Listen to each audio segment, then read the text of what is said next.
Hey folks, so I got this crusty old NES, but obviously it has a few cosmetic issues that I needed to deal with, and I haven't powered it on yet, so I need to find out if it works at all. But as you can see, there's a big crack here that I need to fix. It's missing the front cover, and it is a crack at the bottom. So before we then address anything cosmetic on this, we need to find out if this works. I'm just going to plug it in. I haven't plugged this in. I'm going to plug it in to this Philips monitor and see if this works at all. There you go. It's all plugged in. I'm just going to put a Zelda cart in the console, power everything on, and see what happens. So straight away, this light is blinking. It's entering reset mode. That could just be dirty cart. Some people like to blow in it. That's not ever a good idea. It's just mostly probably dodgy connections. What you can do is just use a Q-tip. You don't even need any alcohol. You just need just a very, very mild buffer abrasive. But we'll try that. Yeah, you can see there's dirt already collecting on this. The problem if you blow on the cart is that the moisture will probably bridge the corroded part of the strip, the connector strip, to the corroded part to a good part, and actually work for a second, but it'll actually only spread the corrosion. So you will have to do that all the time. No, it's resetting, so I'm just hoping actually that's a card issue and not a generic console issue. It could be just the edge connector inside as well, or the pin connector. Yeah, it's resetting. I'm just gonna try with another card. So it's working. The console is working. It seems to be... Oh, I don't hear any sound. No, I don't think there's any sound. Yeah, okay, that's a problem. So no sound coming out of this guy. Oh. I actually got something there for a second. Yeah, so there is something actually when you fiddle with the sound connector here. It's not a great idea, but that means it could just be dirty connections. Is it a bad cable? I doubt it. Actually, I tried. This is the cable from my own NES I use. Yeah, there you go. So what we have is probably a dirty connector. Okay. So the first thing I want to address is we're actually gonna clean the connector here as best as we can. So I switched off the console. One thing you can do actually to clean connectors as well, and it goes with carts as well, but is use a magic eraser. This is actually fiberglass strands into a pen form, but essentially just a very mild abrasive, and you can use that to write corroded connections, and even inside here, just to remove some of the corrosion that actually is preventing good contact between the pins. Let's see if that makes any difference. There you go. Actually, our video isn't great, but there you go. So I'd say we have a bad strip edge connector inside as well. Yeah, so this is probably a strip connector. I'm just going to lower the sound here. It's probably a bad strip connector inside there as well. Luckily I have a spare one that I can use and replace that. So we're actually going to do all this, and I'm going to maybe do a series instead of just the one video, showing you how to take apart the NES, how to change the strip connector, how to change the lockout chip. That means that you'll be able to play PAL or NTSC games on your console, will keeping with the frame rate that your console is stuck at, but at least you can play those cards. And also we'll see if we can maybe reflow some of the solder here just to make sure that it's not a solder issue. But at least we got a video and sound working. And then once we got everything sort of future-proof inside, we'll see if we can address this crack, how we can fix that, and get a replacement cover for this. So let's get started. I'm going to start with literally taking the machine apart and showing you where the screws are and which ones to take out first and in what order, etc, etc. Okay, so first thing we need to do is obviously take this apart. Luckily the NES is actually quite easy to take apart. There's the 6 screws here at the bottom, 1, 2, 3, 4, 5 and 6. So we're going to take these out.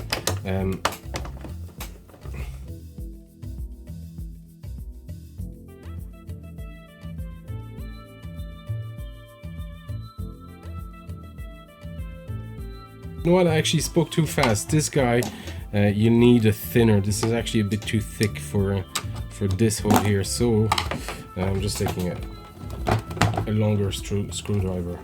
I probably should have used this one anyway to start. It's got the right head for it, and there you go. It comes apart pretty easy. So what we have here, I recommend that you put all your screws in one place. So what you get here is obviously the inside of your console. So things are pretty shielded, but this is the front. This is the feeding tray, and you got all this protective shielding, metal shielding here on top of everything. So we need to remove that as well. So there's a few screws for these. There's one here, here, here, here, here, here, and here. So that's what, 1, 2, 3, 4, 5, 6, 7 screws, and it's quite dusty. My God. And yeah, it's quite dusty. So we might need to clean the dust in here as well. So let's remove these. My advice is, if you're not sure, because it's much easier to take something apart than put it back together, is once you've opened it, take a picture. Take a picture of all the screws that you need to take out. So if you'd rather take one big picture or 6 pictures for each screw, that's really up to you. But if you've never done this before, take a picture, because otherwise you'll end up putting your console back together and realizing that the one last screw that you have should have actually gone somewhere in the first layer. Luckily they're all the same screws, but still, take a picture. It'll make your life much easier when you put it back together. So this is your tray, the entire tray here, and what it does is when you insert your cart, it actually, this is the strip connector, and it pushes the cart onto the strip connector for contact. So this is actually very bad design because it wears out over time, and that's why sometimes the console don't quite work anymore, or some of the cards don't seem to work. But it's because the edge connector is worn out, and because some of the various PCBs for all these cards can have various thickness. Some make contact and some don't. So here we have the tray is actually secured and literally clamped onto the board for good contact by those 4 screws, and you have those 2 silver ones here. That's where they go at the back. You can see there's 2 holes. These go on the PCB. They actually linked this with the PCB, and there's a trick to put this back. So there's also a screw here for the under shielding, here and here for the RF modulator and audio sound. So that's actually what we want to open as well, to check that everything is okay, that we might need to reflow. I can see here that it's slightly pitted and some corrosion. That might actually be a problem with sound, which seemed to be working after I just gave it a quick run with the eraser pen. So let's take these apart as well. So we can take this out. This actually is a sort of wedged against this guy, but there's a tiny space where you can actually just lift it and slide it out.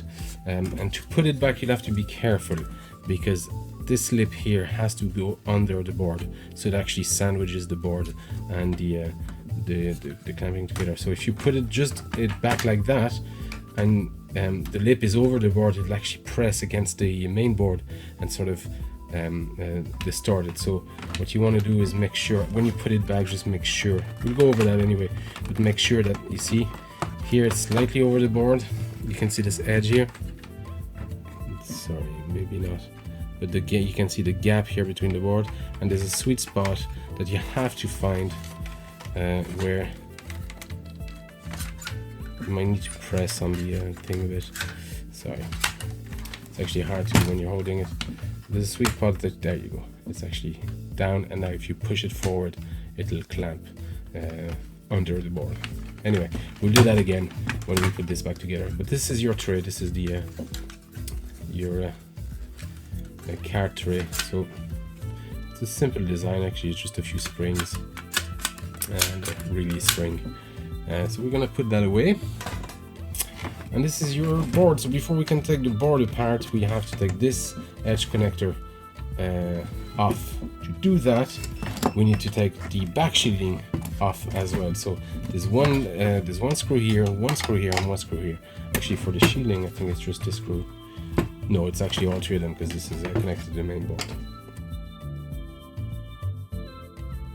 And this screw is actually easy to get out. This screw is a bit harder to get out. I'm just gonna bring the camera because there's not much. You need very thin fingers or long nails, but if you take it off and when you put it back, it'll actually come with it, and you can take it back. And when you put the console back together, you can actually just slide this guy in first and then screw it as you put it down. But we'll worry about this later on.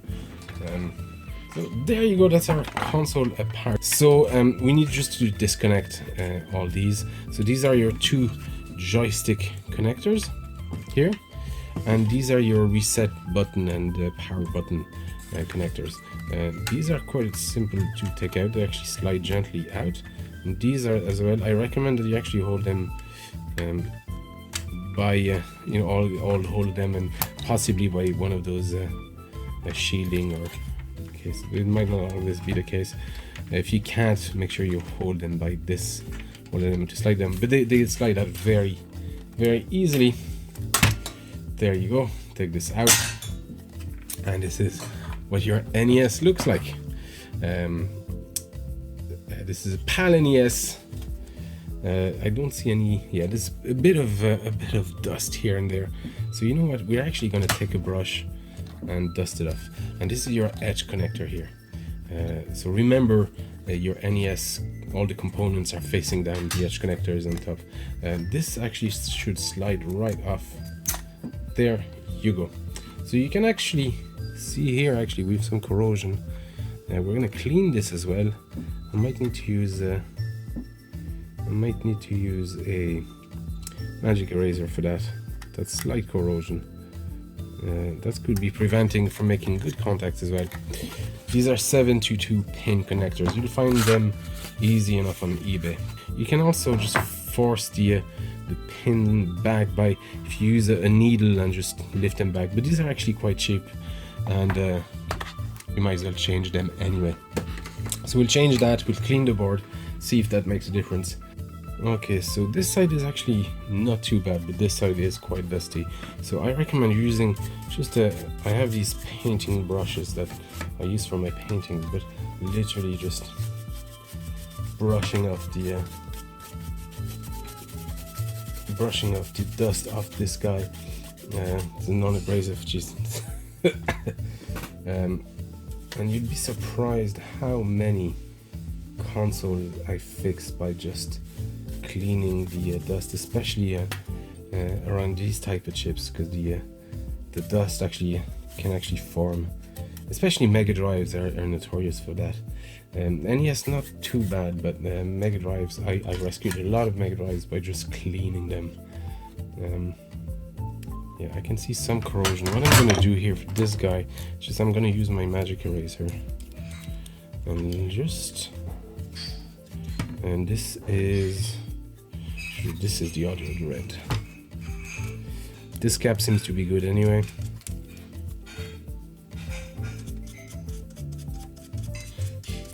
Yeah, I don't know if you can see that on camera, but it's already, it's already getting shiny and getting some of that light rust off it.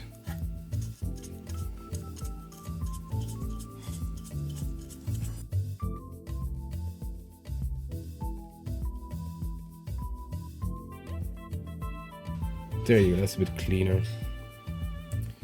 I'm not seeing any traces of corrosion.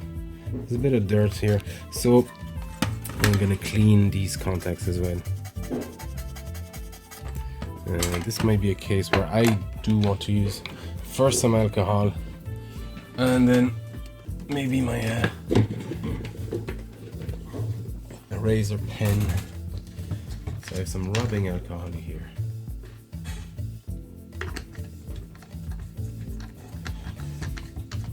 This stuff evaporates pretty quickly, so you don't really need to clean with anything afterwards. It's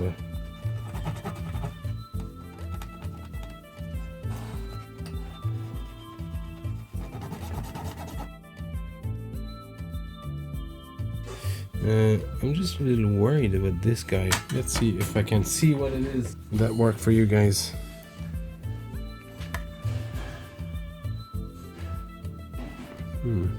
It's kind of hard to do in front of a phone, but is this actually corroded off, or it's hard to tell. Let me check. Yeah, I think a bit of the metal is actually yeah, so some of the metal here is actually gone.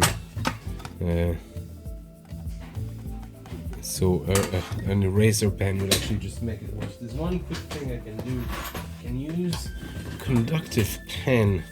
I never actually used this before. This is a conductive ink, conducting silver, and if I can use that very sparingly. Okay, so this is dry now, and I just want to check that it's actually providing continuity with the... Yeah, there you go. Yeah. So that has actually slightly patched the hole that was there. That should make things a bit easier and better. And we'll put the connector back. So remember, this goes down here this way, and the connector goes up. So question is, which one do we want? So you want the connector. Well, there's only one way to put it actually. You could actually put it this way. It's not quite going to work. You can put it this way, but see, these tabs are going to be way higher than the board. You want these tabs to be on the board. There's only one way to achieve that. It's this way. So you know, make sure that these align together. So you'll probably find that the edge ones are probably very close to the inside of the first pins, but it'll make sure that at least the second one is right on the middle. And just slide it in. And there you go. That should be our edge connector solved. And there's one last thing we can do is actually take out the security chip, so we can actually play either imports or multi-cards or whatever. So there's one leg that you need to cut in this, and it's pin 4 here of this chip that you need to actually cut. So if you look at the top of your PCB, you have the edge connector here, you have the RF and audio modulator here, and it's this little chip here. You'll recognize it because there's two big capacitors and this guy here in front of it, and it's pin 4. And pin 4 is, let me get something thin. It's 1, 2, 3, 4. Yeah, so we're gonna need very, very thin pliers, or ideally you need to desolder that and then and bend it back. But to be honest, there's no advantage in having that chip connected other than preventing you to play some games. And this is also one of the reasons some games don't start, because it detects a small error or small connection issues, and the lockout pin engages straight away, so it prevents you from booting your game. So I have these small pliers, and these already might be Slightly too big for this job, but we're gonna try anyway. Just make sure you double, triple check which pin you're cutting, but this is 1, 2, 3, 4. It's this guy here. There you go. You can see, I don't know if you can see actually. There you go, here it is. So I've cut pin 4 from this guy. It's slightly away, so it's not making any connection now with the edge. You can literally leave it like that. There you go. You can see the gap between the leg and the chip. Actually, there's a better view of it. There you go. Pin 4 is now disconnected, so we can put this guy back together. Back shield back. We're gonna reconnect all our, is that back? Yeah, we reconnect all our joystick connectors and power connectors. So you need to do this in this order because you won't be able to put this connector. Sorry, it's all blurry. You won't be able to put this connector if you haven't, or put the shield back if you have these connected, because these go from this side. Joystick 2. There's only one way for these connectors to go, so if you put them the wrong way, you just won't be able to put them in. Make sure you leave some. You don't have any wires going over any holes or anything like that. Test this for size. Yeah, that seems to be, actually there you go, seems to be fine. So like I said, to put this guy back, the best way I found is, but essentially you just put it in place like that, secure it with your screwdriver, and literally just guide it in the hole. And there you go. So there's 3 here at this stage.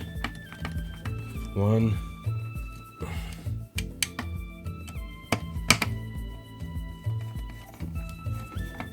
here. So these 3 next. We need to put the tray back on. This is fiddly all the time, and I haven't found an easy way to put this tray back. Yeah, there's another lip here, and you literally have to sometimes slightly lift the edge connector to slide this in, and then this will be aligned with this guy. It'll look like it doesn't actually want to go under, but if you press slightly and push against, out against this tab here, it'll go under the board. So just slide it in, back out, and press down. There you go. And now if you lift it, there's an easy way to make sure is that if you push it forward and lift, the PCB will actually lift with it slightly. But it's really important to make sure that this goes on, that lip goes under the PCB. Anyway, these guys go here, and if you're not sure, there's actually an easy way to tell. If you see inside here, this bar here, essentially these are the long screws, so they go through the tray, through the PCB, and into these guys here. It's hard to see, but you see this sort of post. So that's where they go. So they go on the inside holes essentially. And these are the only screws really in the entire assembly. There's a couple of other different screws I'll show you in a minute. Oh yeah, there you go. The only different screws in the whole console are these guys here as well, and you can't really put these anywhere else. So actually my phone died, but the only thing I had done is after putting these silver screws, I have put the 4 screws of the tray assembly together, and here we've essentially a working NES. So let's try Pinbot.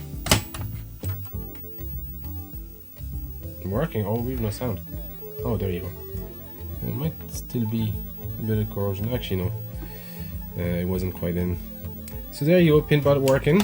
That's good. We'll try Zelda next, because this one was actually giving us a bit of grief earlier on. Perfect. Working the first time round. Really cool. Okay. So we're working on NES, and because of our region lock chip disabled, we should be able to run this 400-in-1 cart. They're slightly bigger, but it shouldn't work on a non-modded. There you go. Happy days. And actually, I haven't the joystick plugged in, but this should now work just fine.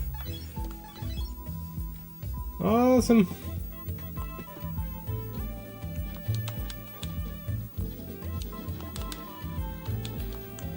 Anyway, there you go. That's a rescued NES, at least as far as the internals are concerned. And just never get sick of watching this intro screen.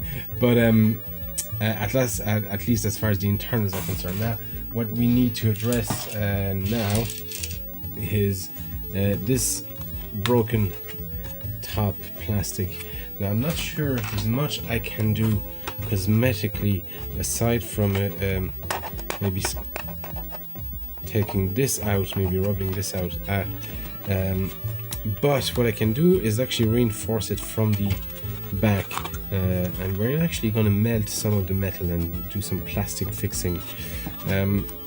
Here, I don't know, am I better off just having that crack semi-apparent but keeping the texture, that's the original texture, or fixing it with fixing the plastic here, which is essentially requires melting, sanding, melting again, filling, etc, etc. But you lose that texture, and you're essentially going to make that section visibly fixed. Yeah, I don't know, I'm gonna have to think about it. I think we're gonna have to do it both sides. Not too worried about the bottom here, and we're gonna fix that as well, but it won't be as visible. This is going to be quite visible here. Anyway, that's for another video. As far as the console is concerned, it's fixed. Now we're just going to tackle the cosmetics. Thank you for watching, guys, and see you in the next episode.